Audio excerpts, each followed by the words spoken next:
আসসালামু আলাইকুম ওরহমতুল্লাহি ওবরাকাতুহ। আলহামদুলিল্লাহি রাব্বিল আলামিন, আসসালাতু ওয়াসসালামু আলা আশরাফিল আমবিয়াই ওয়াল মুরসালিন ওয়া আলিহি ওয়া আসহাবিহি আজমাইন। আম্মা বা'দু ফাআউযু বিল্লাহি মিনাশ শাইতানির রাজীম। বিসমিল্লাহির রহমানির রহিম। قد جاءكم من الله نور وكتاب مبين صدق الله المولان العظيم। আলহামদুলিল্লাহ, আল্লাহ পাকের মেহেরবানি, আল্লাহ পাকের ইহসান, আল্লাহ পাকের তৌফিকে যে আমরা আমাদের দার্স আজকে কি শুরু করলাম। আল্লাহ পাক যদি তৌফিক দান করেন তাহলে এটা ইনশাল্লাহ কন্টিনিউ হবে। এই জন্য আল্লাহ পাকের তৌফিক চাই আমরা। আসলে আল্লাহ পাকের কালামের খিদমত করা একটু তো আল্লাহ পাকের তরফ থেকে কবুল না হলে সম্ভব নয়। আমাদের আকাবিরগণ মানুষের কাছে আল্লাহ পাকের কালামকে পৌঁছানোর জন্য, আল্লাহ পাকের কালাম যেন মানুষের কাছে পৌঁছে, মানুষ যেন আল্লাহ পাকের কালামের উপরে আমল করতে পারে, তাদের জিন্দগির মধ্যে যেন পরিবর্তন আসে, এই উদ্দেশ্যে আমাদের আকাবিরগণ অনেক মেহনত করেছেন। তো এই উদ্দেশ্যের সামনে রেখে আল্লাহ পাকের কালামের তরজমা আমাদের উলামা ইকরাম করেছেন। যেমন ফার্সিতে সর্বপ্রথম উপমহাদেশের মধ্যে কোরআন পাকের তরজমা করেছেন শাহ ওলিউল্লাহ মুহাদ্দিসে দেহলভী রাহিমাহুল্লাহ। তার ফাতহুর রহমান, তিনি নাম দিয়েছেন এটা ফাতহুর রহমান। এরপরে উর্দুতে প্রথম তরজমা করেছেন শাহ আব্দুল কাদের দেহলভী রহিমাহুল্লাহ, তিনি নাম দিয়েছেন মওজিহুল কোরআন। এই মওজিহুল কোরআনের ব্যাপারে বলা হয়, বিশেষ করে শেখুল হিন্দ রহিমাহুল্লাহ বলেছেন যে এই মওজিহুল কোরআন এটা কোরআন পাকের এমন তাফসির, বলতে গেলে একটা ইলহামি তাফসির, এবং উর্দু ভাষায় আল্লাহ পাকের কালামের তরজমা করতে গিয়ে, আরবি থেকে উর্দুতে করতে গিয়ে তিনি এমনভাবে এটা তরজমা করেছেন যেন হুবহু যেই শব্দের তরজমা যেমনটি হওয়া চায়, যেন কোরআনের মূল ভাব ফুটে ওঠে, কোনো প্রকার যেন পরিবর্তন না হয়, সূক্ষ্ম রদবদলও যেন না হয়, আল্লাহ পাকের কালামে পাকের অর্থের মধ্যে যেন কোনো প্রকার পরিবর্তন না হয়, এই উদ্দেশ্যে তিনি এত বেশি লক্ষ্য করেছেন, বেশি মকবুল হয়েছে মওজিহুল কোরআন, যেটা শাহ আব্দুল কাদের দেহলভী রহিমাহুল্লাহ।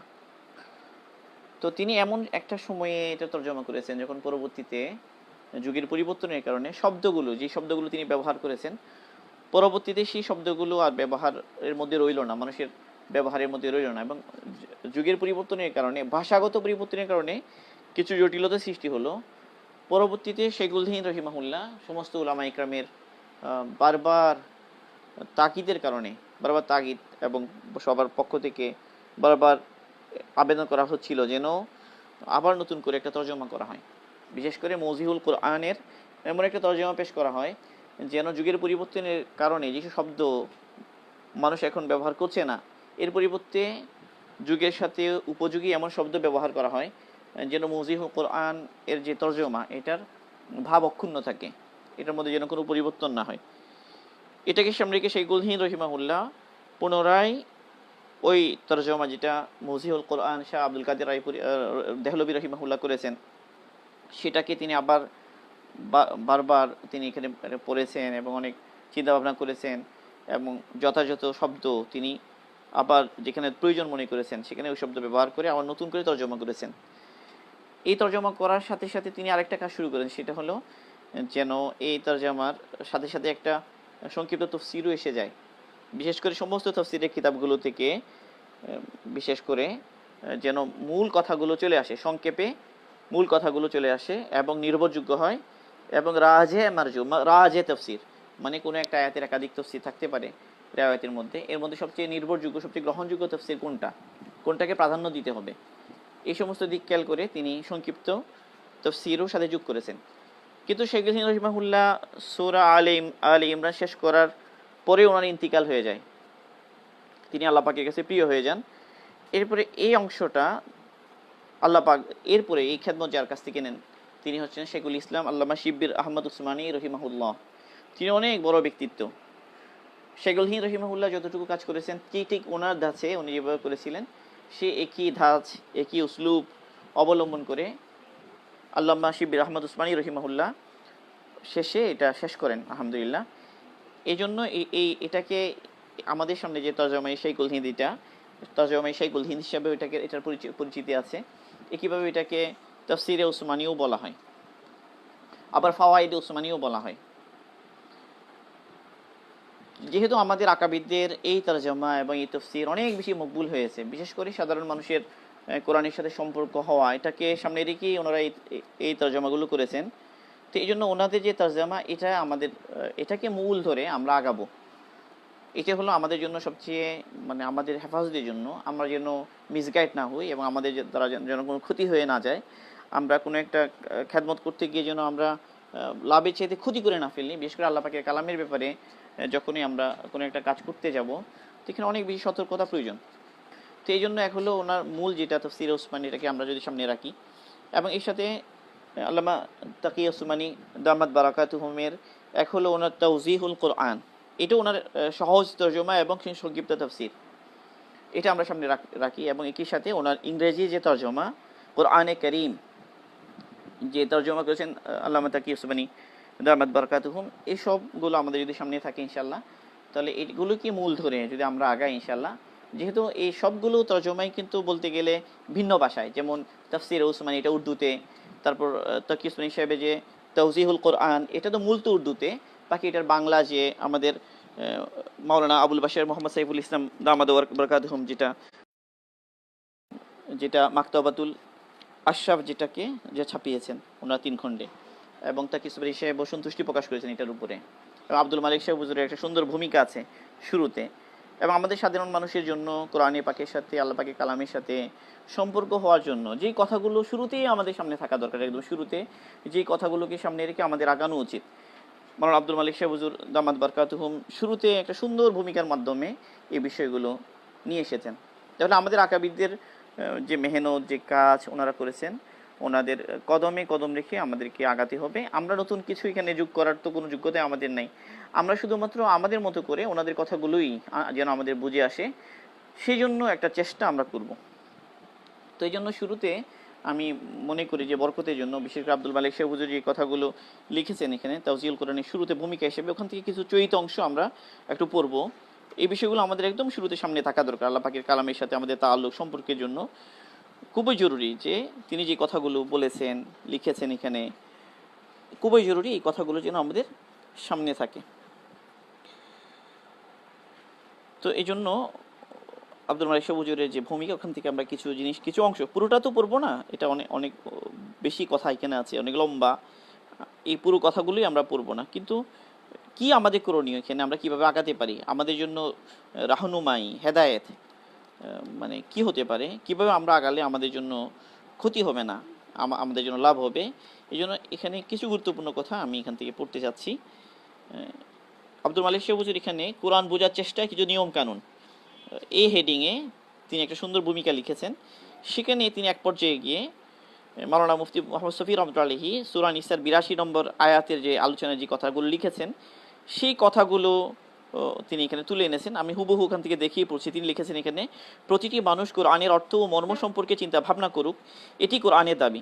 সুতরাং এক কথা মনে করা ঠিক নয় যে কোরআন কারীম মাজিদের আয়াতসমূহে চিন্তা ভাবনা করা শুধু ইমাম ও মুজতাহিদ বা বড় বড় আলিমের কাজ। অবশ্য জ্ঞান ও প্রজ্ঞার পর্যায়ের মতোই চিন্তা ভাবনারও বিভিন্ন পর্যায়ে রয়েছে। সাধারণ মানুষ যখন নিজের ভাষায় কোরআন মাজিদের তরজমা ও তাফসির পড়বে এবং চিন্তা ভাবনা করবে, তখন তাদের অন্তরে আল্লাহ তাআলার মহত্ব ও ভালোবাসা এবং আখিরাতের ফিকির ও চিন্তা সৃষ্টি হবে। আর এটি হচ্ছে সকল সফলতার চাবিকাঠি। তো ভ্রান্তি এবং বিভ্রান্তি থেকে বাঁচার জন্য সাধারণ মানুষের উচিত কোনো আলিমের কাছে অল্প অল্প করে পাঠ করা।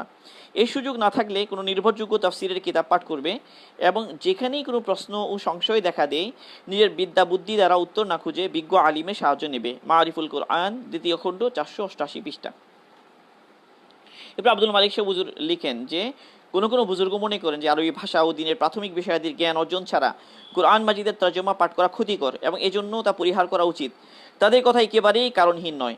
বর্তমানে তরজমা পাঠের বেশ প্রচলন আছে, কিন্তু যাকে বলে কোরআন নিয়ে চিন্তা ভাবনা ও কোরআন থেকে উপদেশ গ্রহণ, সেই সম্পর্কে বিশেষ আগ্রহ দেখা যায় না। অনেকটা কোরআনের অর্থ বোঝার গৌরব অর্জনের প্রচেষ্টাই দেখা যায়। কোনো কোনো ক্ষেত্রে তো শরীয়তের বিধিবিধান নিয়ে গবেষণায় লিপ্ত হওয়ারও প্রবণতা দেখা যায়। বলা বাহুল্য, এতে কোরআন বোঝার স্থলে ভ্রান্তি ও বিভ্রান্তির দ্বার উন্মুক্ত হয়। এই বিপদগামিতার কারণে ওইসব বুজুর্গ নিরুৎসাহিত করেছেন, তাই তাদের সম্পর্কে ভুল ধারণা করা উচিত নয়। হাকিমুল উম্মাহ হযরত মাওলানা আশরাফ আলী থানভী রহিমাহুল্লাহ এর মতে তাদের সম্পর্কেও সুধারণা রাখা জরুরি। হাকিমুল উম্মাহ রহিমাহুল্লাহ বলেন, যে কাজে লাভের চেয়ে ক্ষতির দিকই প্রবল, সেক্ষেত্রে মূলনীতি হলো কাজটি যদি শরীয়তে কাম্য ও করণীয় পর্যায়ে না হয় তাহলে মূল কাজটি নিষিদ্ধ করে দেওয়া হয়। পক্ষান্তরে যদি কাম্য ও করণীয় হয় তাহলে মূল কাজটি নিষিদ্ধ করা হয় না, ক্ষতির দিকগুলি বন্ধ করা হয়। এজন্য যারা নিষেধ করেন তাদের খেদমতে এই মূলনীতি উপস্থাপন করে পরামর্শ দেওয়া যায় যে তারা যেন পাঠনের অনুমতি দেন, তবে সম্ভাব্য ক্ষতি থেকে রক্ষা পাওয়ার ব্যবস্থা করেন। ইমদাদুল ফাতোয়া, 4th খণ্ড, 84 পৃষ্ঠা। তো আশরাফ থানভী রহিমাহুল্লাহ এখানে বিষয়টা খুব গুরুত্বপূর্ণ কথা বলেছেন। তো শাহ ওলিউল্লাহ এখন সাধারণ মানুষের জন্য এখন কোরআন থেকে উপকৃত হাসিল করার বা কোরআন আল্লাহ পাকের কালাম নিয়ে তাদাব্বুর তাফাক্কুরের ওয়ে কি হবে, পন্থা কি হবে, তো এই জন্য শাহ ওলিউল্লাহ মুহাদ্দিস দেহলভী উনি ওনার ফাতহুর রহমান নামে যে ফার্সি ভাষায় যে তরজমা, তো তার ভূমিকায় তিনি লিখেছেন এই তরজমাটি যেন নারী পুরুষ ছেলে পুরুষ সবাইকে পড়ানো হয়।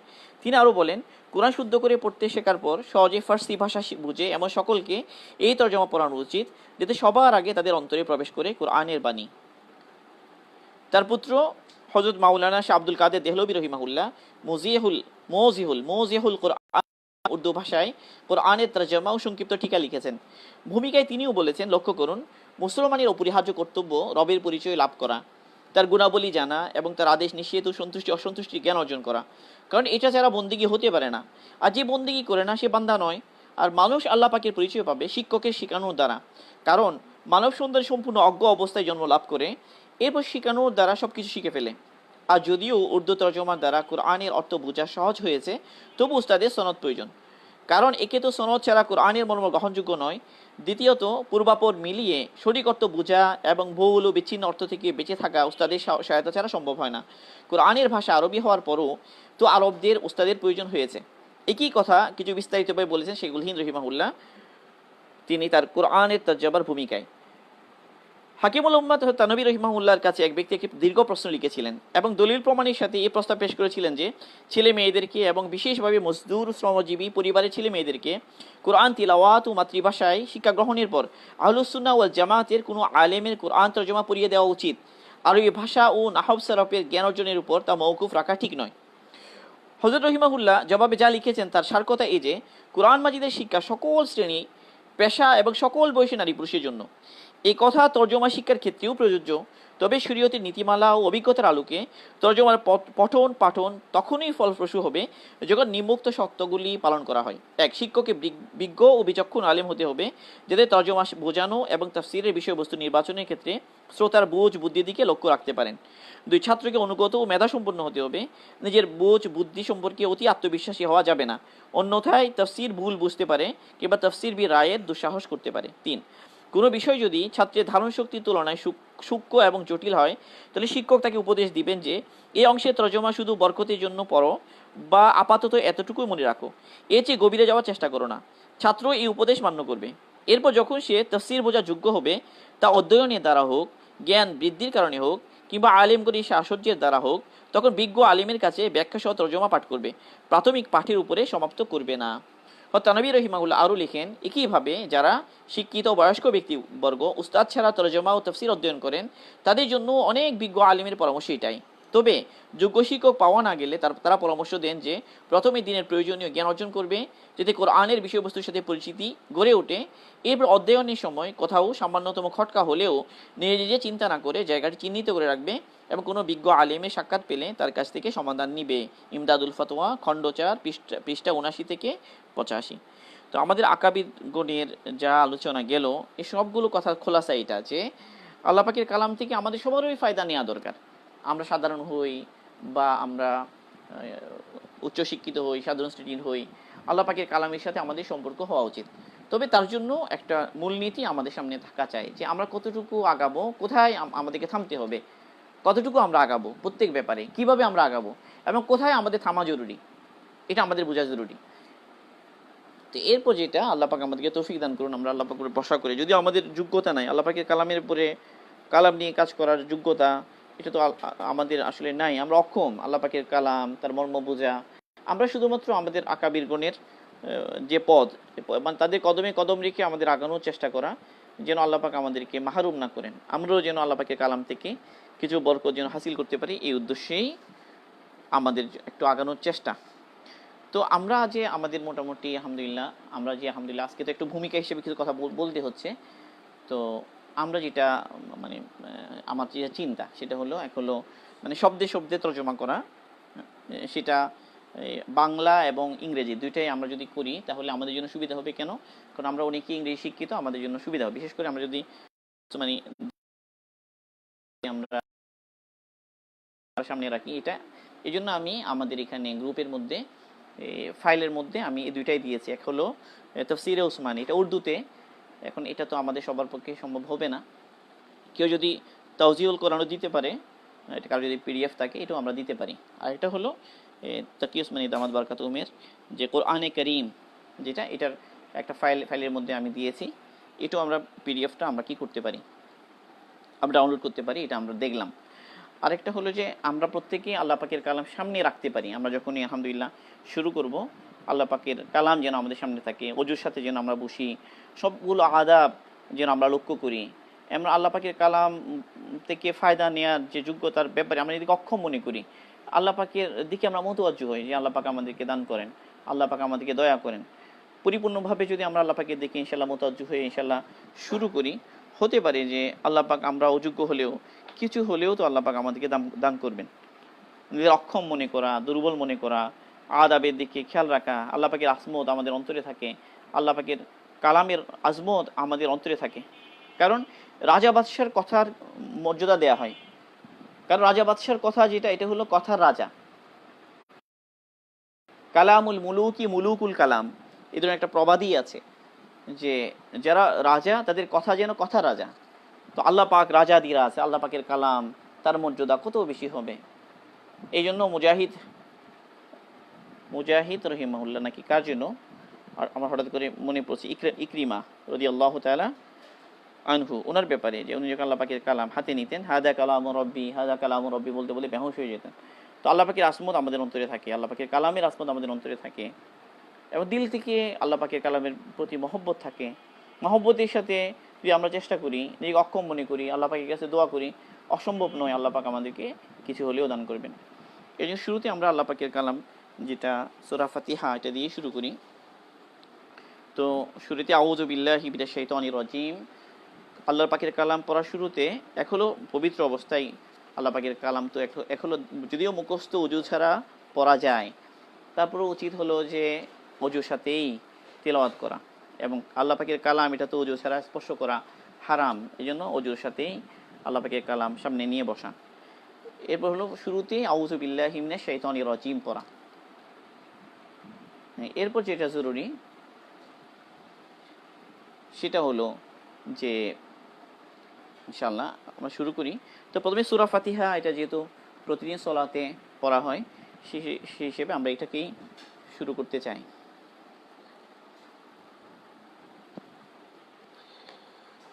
তো আমি একটু তেলাওয়াত করি, আমার তেলাওয়াত যদিও ভালো না, তারপর আমি পড়ি, কমজোর মানুষ। আউযু বিল্লাহি মিনাশ শাইতানির রাজিম, বিসমিল্লাহির রহমানির রহিম, আলহামদুলিল্লাহি রাব্বিল আলামিন, আর রহমানির রহিম, মালিকি ইয়াউমিদ্দিন, إياك نعبد وإياك نستعين اهدنا الصراط المستقيم صراط الذين أنعمت عليهم غير المغضوب عليهم ولا الضالين আমিন। আমিন যেটা, এটা কোরআনের অংশ নয়, কিন্তু সূরা ফাতিহা পড়ার পরে আমিন বলার কথা আছে, যেহেতু সূরা ফাতিহা দোয়া। বান্দা আল্লাহ পাকের কাছে কিভাবে চাইবে সেটারই একটা প্রশিক্ষণ আল্লাহ পাক আমাদেরকে দিয়েছেন এই সূরাতে। এই জন্য সূরা ফাতিহার একটা নাম এটাও যে তালিমুল মাসআলা, আল্লাহ পাক চাওয়ার আদব শিখিয়েছেন, আল্লাহ পাক তালিম দিয়েছেন আল্লাহ পাক। কারণ এখানে যদিও বা কালাম উসলুব যেটা মানে বলার ধরনটা হলো বান্দা আল্লাহ পাকের কাছে চাচ্ছে বান্দার ভাষায়, মানে সূরা ফাতিহার মধ্যে যা আছে দোয়া সুরতে, তো বান্দার ভাষায় আছে এটা। বান্দা যেভাবে পেশ করবে সেভাবে। তো শুরুতেই বিসমিল্লাহির রহমানির রহিম দিয়ে আমরা শুরু করব ইনশাআল্লাহ।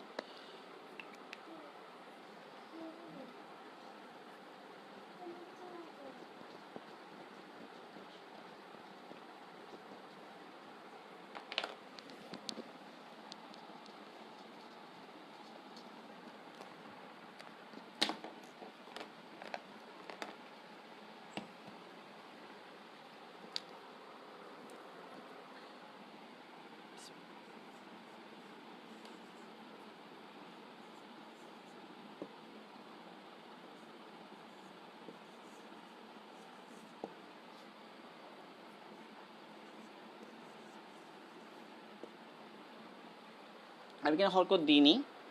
তো বিসমিল্লাহির রহমানির রহিম, তো এটার তরজমা আমরা করব শুরুতে। বিসমিল্লাহির রহমানির রহিম এটা আল্লাহ পাকের কালামের অংশ। প্রতি সূরা শুরুতেই বিসমিল্লাহির রহমানির রহিম আছে। এবং রাসূল সাল্লাল্লাহু আলাইহি ওয়াসাল্লাম একটা হাদিসে বলেছেন যে যেই গাছ বিসমিল্লাহর সাথে শুরু করা হয় না সেই গাছটা লেজ কাটা বা অসম্পূর্ণ, বরকত থেকে শূন্য। তো এই জন্য আল্লাহ পাকের কালাম শুরুই করা হয়েছে বিসমিল্লাহির রহমানির রহিম দিয়ে। সূরাতুল ফাতিহা যেটা, এটা মক্কি সূরা, এতে আয়াত সংখ্যা হলো 7। বাকি এটা নিয়ে একটা বিতর্ক আছে, ইখতিলাফ, যে বিসমিল্লাহির রহমানির রহিম এটা কি সূরা ফাতিহার অংশ নাকি অংশ নয়। আমাদের হানাফি মাযহাব অনুসারে বিসমিল্লাহির রহমানির রহিম এটা সূরা ফাতিহার অংশ নয়। সেজন্য সলাতে বিসমিল্লাহির রহমানির রহিম পাঠ করা ওয়াজিব নয়। এটা সুন্নতে মুআক্কাদা, এটা ঠিক আছে। কিন্তু কেউ যদি বিসমিল্লাহির রহমানির রহিম না পড়ে সে গুনাহগার হবে কিনা, মানে গুনাহগার হবে কিনা এই অর্থে যে তার সলাতে কোনো ক্ষতি হবে কিনা, এটা প্রশ্নটা, মাসালাটা এই। যেহেতু আমাদের মাযহাব অনুসারে বিসমিল্লাহির রহমানির রহিম ছাড়াই সূরা ফাতিহার 7 আয়াত। যারা সূরা ফাতিহার অংশ হিসেবে বিসমিল্লাহির রহমানির রহিমকে আয়াত মনে করেন, তো তারা কিন্তু ওখানে বিসমিল্লাহির রহমানির রহিম সহই 7 আয়াত হিসাব করেন। মানে মাঝখানে একটা ওয়াকফ বাদ দিলে, মানে একটা আয়াত যদি কম গণনা করা হয় বা মিলিয়ে পড়া হয়, মানে গায়রিল মাগদুবি আলাইহিম ওয়ালাদ-দাল্লিনকে যদি মিলিয়ে পড়া হয় প্রথম অংশের সাথে, তাহলে কি হয় না, ওখানে একটা আয়াত কমে যায়, বিসমিল্লাহির রহমানির রহিম অ্যাড হয়ে যায়, তখন 7 আয়াত হয়। আর যে বিসমিল্লাহির রহমানির রহিম যদি আলাদা আয়াত আমরা আলাদা মনে করি, বিসমিল্লাহির রহমানির রহিম ছাড়াই যদি আমরা কি মনে করি 7 আয়াত মনে করি, তাহলে ওখানে ওয়াকফ থাকবে, প্রত্যেকটা আলাদা আয়াত হবে। তো বিসমিল্লাহির রহমানির রহিম, এখানে বা যেটা, এই বা এর অর্থ আছে, বা, এরপরে ইসমুন, এরপরে আল্লাহ, এরপর রহমান আর রহিম, এই শব্দগুলো। তো প্রথম শব্দ যেটা, এটা হলো বা, প্রথম শব্দ যেটা এটা হলো বা, যেটা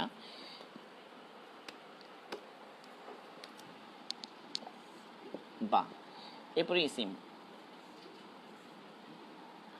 এই দুইটা একসাথে হওয়ার কারণে বিসমিল্লাহ এসে গেছে, মানে আলিফটা বাদ পড়ে গেছে। বিসমিল্লাহির রহমানির রহিম আসলে ছিল বা, এরপরে ইসমুন হলো নাম, বা হলো সাথে। এখন বা এটা কখনো আসে মানে সাথে বোঝানোর জন্য, সঙ্গে বোঝানোর জন্য, মানে আল্লাহ পাকের নামের সাথে শুরু করেছি। আর কখনো বা এর অর্থ হয় ইস্তিআনা, মানে সাহায্য নেওয়া, মানে আল্লাহ পাকের নাম, এটার সাহায্য নিয়ে আমরা শুরু করলাম, এটা অর্থ হতে পারে।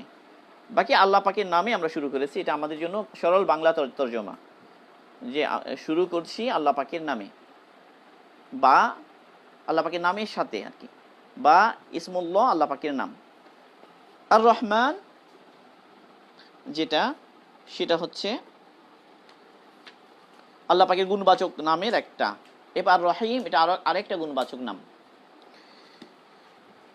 তো রহমান এবং রহিম এই দুইটা শব্দ, এটা আল্লাহ পাকেরই নাম। আল্লাহ পাকের 99টা নামের মধ্যে এই দুইটা নামও আছে। বাকি এই দুইটাই হচ্ছে ইসমুল মুবালাগা। ইসমুল মুবালাগা বলা হয় যে যেটা একাধিক অর্থ দেয়, অতিরিক্ত অর্থ আছে যেটার, মানে দয়া করার অর্থ যেটা, সেটা। তো আর রহমান তাহলে শুধু দয়ালু নন, শুধু যদি বলা হয় শুধু দয়ালু আল্লাহ পাকের নামে, তাহলে এটার অর্থ কি হয় না, পরিপূর্ণ হয় না। এই জন্য কেউ অর্থ করেছেন যে পরম দয়ালু, অপরিসীম দয়ালু, সীমাহীন দয়ালু, এভাবে অর্থ করেছেন।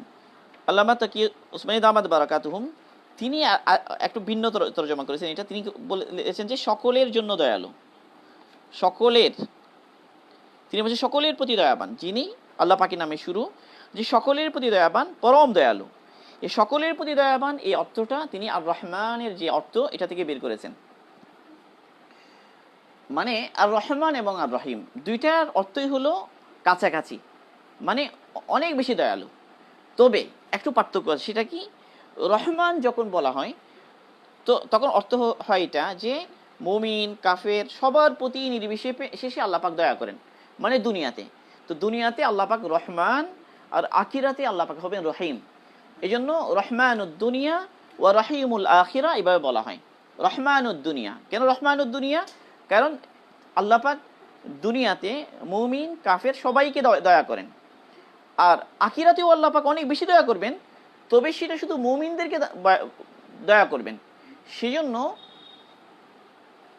রহিমে তর্জমা করেছেন অতীব দয়ালু আর পরম দয়ালু, আর রহমানের অর্থ করেছেন সকলের প্রতি দয়াবান।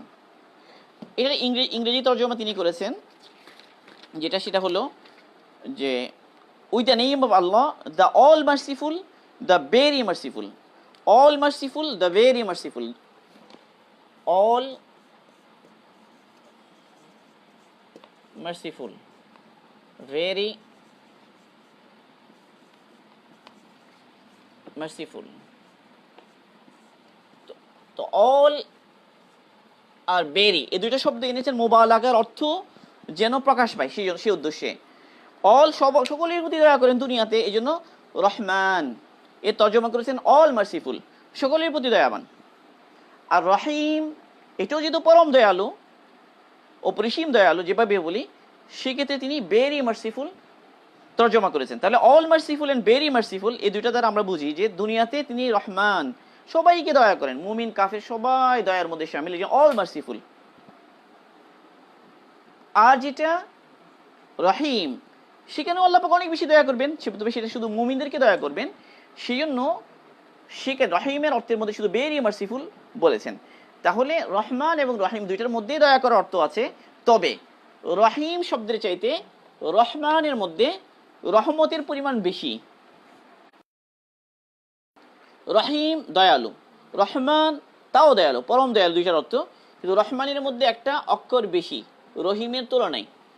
তাই সাধারণত একটা নিয়ম হলো কাসরাতুল মাবানি তাদুল্লু আলা কাসরাতিল মাআনি, মানে যে শব্দের মধ্যে অক্ষর বেশি হবে সেই শব্দের অর্থও বেশি হবে।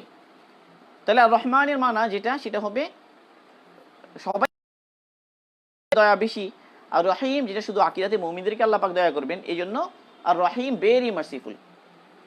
তাহলে with the name of Allah the all merciful, the very merciful. তাহলে আমরা অর্থ করব আল্লাহ পাকের নামে শুরু করছি, পরম দয়ালু। এখানে এন্ড শব্দটা আনেননি, সকলের প্রতি দয়াবান এবং দয়ালু এভাবে অর্থ করেননি, তর্জমা করেননি। তর্জমা করেছেন all merciful, very merciful, with the name of Allah the all merciful, the very merciful. এতটুকু আমাদের তর্জমা যতটুকু বিসমিল্লাহির রহমানির রহিম আছে এতটুকু করলাম। এর সাথে আরেকটা কথা আমি এক্সট্রা যোগ করতে চাই, সেটা আমাদের দর্সের মধ্যে তাফসিরে বাইজাবির দর্সের সময়ে আমাদের উস্তাদ রহিমাহুল্লাহ মাওলানা ইদ্রিস সাহেব রহিমাহুল্লাহ আমাদের নাজিরহাট মাদ্রাসার মুহতামিম কথা আমাদেরকে বলেছেন। সেটা কি, তিনি বলেছেন যে কোনো কাজের শুরু যেটা, এটা আল্লাহ পাক না চাইলে তো শুরু হবে না। তো আল্লাহ যে কোনো কাজের তৌফিক এটা আল্লাহ পাকই দান করেন। তো আল্লাহ পাকের নামের বরকত নেয়ার দ্বারা উদ্দেশ্য হলো যেন কাজটা অস্তিত্ব লাভ করে, কারণ প্রত্যেক জিনিসের অস্তিত্বের জন্য মানুষ আল্লাহ পাকের মুখাপেক্ষী। তাহলে আমরা একটা কাজ করতে চাচ্ছি, এই কাজটা করার জন্য আল্লাহ পাকের ইহসান দয়া জরুরি। আল্লাহ পাক যদি এটার অস্তিত্ব না দেন তাহলে এটা অস্তিত্বে আসবে না, আর আল্লাহ পাক যদি অস্তিত্ব দান করেন তাহলে এটা অস্তিত্বে আসবে। তাহলে আমরা আল্লাহ পাকের নাম, এই জন্য আল্লাহ পাকের নামের সাথে আমরা শুরু করছি, এই জন্য এই আল্লাহ শব্দটা, এই জন্য যে আমরা তো এই কাজের অস্তিত্বের জন্য আল্লাহ পাকের মুখাপেক্ষী। তো অস্তিত্বের পরে এই কাজটা সম্পূর্ণ হওয়া, শেষ পর্যন্ত কাজটা যথাযথভাবে শেষ হওয়ার জন্য আল্লাহ পাকের দয়া লাগবে। আল্লাহ পাকের দয়া যদি আমরা না পাই তাহলে এই কাজটা শেষ পর্যন্ত করতে পারবো না, মানে দুনিয়াতে ওই কাজটা যে আমরা করব সেটা পরিপূর্ণভাবে আমরা করতে পারবো না। এই জন্য রহমান যে নাম, সে দয়া, সে নামের সাহায্য নেওয়া, সে নামের বরকত যেন আমরা লাভ করি। এবার রহিম হলো ফলাফলের সাথে, কারণ আমরা বলেছি যে রহিম হলো আকিরাতের ব্যাপারে, আকিরাতে আল্লাহ পাক রহিম হবেন, মুমিনদের প্রতি দয়ালু হবেন অনেক বেশি। সেটা কি প্রতিদান দেওয়ার বিষয়, সেটা আকিরাতে। তো এই কাজের জন্য আমরা পরিপূর্ণ প্রতিদান আকিরাতে পাই। তাহলে একটা কাজ আমরা শুরু করতেই পারবো না আল্লাহ পাক যদি এটাকে অস্তিত্ব দান না করেন। তো ওই কাজটা শুরু করার ক্ষেত্রে তার অস্তিত্ব দানের জন্য আমরা আল্লাহ পাকের মুখাপেক্ষী। তো একইভাবে ওই কাজটা যেন শেষ হয়ে না যায়, অর্ধেক শেষ হয়ে না যায়, পরিপূর্ণভাবে কাজটা যেন আমরা শেষ করতে পারি, এই জন্য রহমানের মুখাপেক্ষী আমরা। আর কাজটার ফলাফল যেন আমরা লাভ করতে পারি।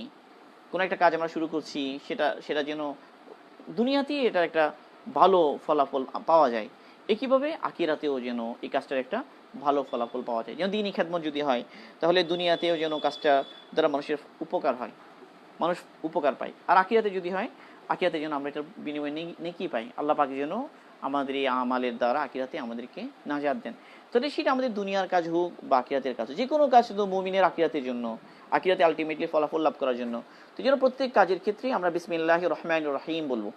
এই জন্য বলা হয় যে প্রত্যেক কাজ যা আমরা করি, প্রত্যেক কাজই আমরা বলার শুরুতে বিসমিল্লাহির রহমানির রহিম পুরোটা পাকের যেটা জাতি নাম আল্লাহ এবং সিফাতি দুইটা নাম রহিম এবং রহমান, এই দুইটার বরকতই আমরা পেলাম।